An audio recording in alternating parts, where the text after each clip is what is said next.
অপেক্ষা করো, ধৈর্য ধরো, মার খাও, জেলে যাও, শহীদ হও, আল্লাহর রাজ কায়েম হবেই হবে।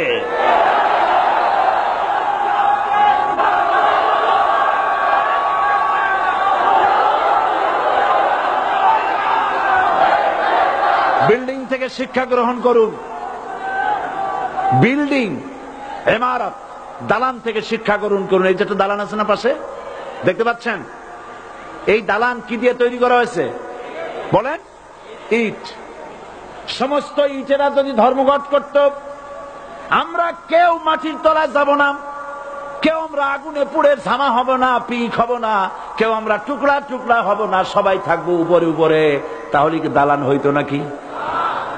এই বিল্ডিং নির্মাণ করতে গিয়া ইটের যে স্যাক্রিফাইস, হাজার হাজার ইটকে পিক হতে হয়েছে, পুড়ে যেতে হয়েছে, খোয়া হতে হয়েছে, ভেঙে টুকরা টুকরা হয়ে 50 ফিট মাটির নিচে যেতে হয়েছে, তারপরে ইমারত গঠন হয়েছে, সুন্দর দালান তৈরি হয়েছে।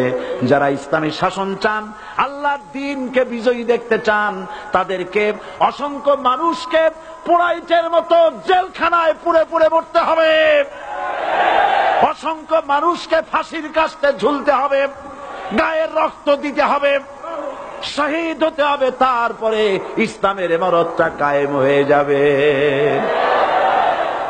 শায়ের কবি কি সুন্দর করে বলছেন, কবি সুন্দর করে বলছেন, ये शहादत गाहे उल्फत में कदम रखना, ये शहादत गाहे उल्फत में कदम रखना, लोग समझते हैं आसान है मुसलमान होना। মানুষেরা মনে করে মুসলমান হওয়া খুব সহজ জিনিস। না, মুসলমান হওয়ার অর্থ হলো শাহাদাতের ঈদগাহে শামিল হয়ে যাওয়া।